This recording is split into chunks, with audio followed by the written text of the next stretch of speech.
Hi guys, it's Phil from Draw the Trigger, and today I'm going to do my first card profile Q&A thingy. So for this video we're going to be looking at Dragonic Overlord, the good old standard Kagero unit from the first of the trial decks. Or was it trial deck 2? It's trial deck 2. Yeah. So everyone knows this card. They've all either used it or come up against it, and yet it's also one of the most misunderstood cards, particularly by new players, because of its effect, the counterblast effect.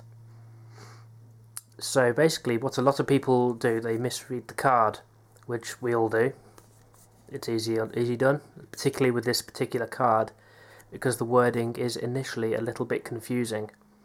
Basically, what a lot of people believe happens is that you pay your counterblast of 3, and then it gains the ability to obviously stand up after it hits a rear guard, and the power plus 5,000.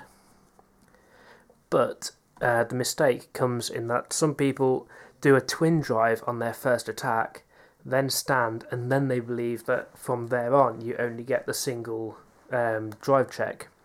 Whereas the ruling on the card actually says that you lose your drive check immediately.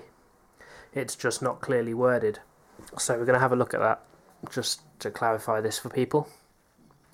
So here you can see the card, and it says Counterblast 3, until the end of turn this unit gets plus 5,000 power, and it gets the automatic rule: when this unit's attack hits an opponent's rearguard, stand this unit. That is the rule. You see there's the quotation marks before the word auto. And again, after stand this unit. That is one rule on its own. Then you've got the comma there, and it says and loses twin drive.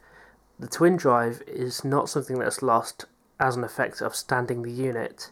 That is something lost when you pay the counterblast and gain the 5,000 power. I mean, ideally, that would have been worded slightly different. Perhaps it should have said, until the end of turn, this unit gets plus 5,000 power, loses twin drive, and gets the following rule. And then go into the standing of the unit when it kills a rear guard. Unfortunately, with the way it's worded, it's just prone to mistakes. It will happen, and lots of people are going to do it, because I did it myself, and one of my opponents over the weekend also made this mistake. In this case, I didn't want to cause a fuss, and I let him have the first twin drive.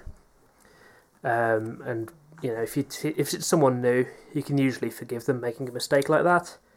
But it is a rule that you do want to kind of know in and out. You don't want to kind of have any confusion there, because if you're in a serious tournament position, you really go to want to kind of, know what you're doing with this card, especially when you're facing against it.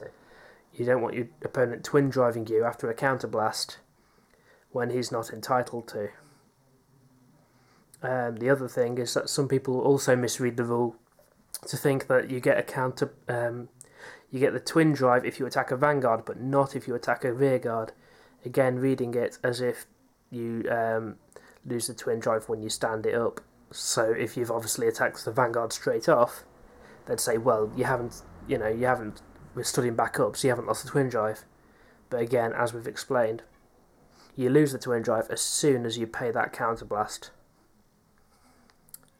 So there you go, fairly simple. It's just the way it's worded can be a little bit initially confusing. Anyway, thanks for watching, and I'll see you in the next video.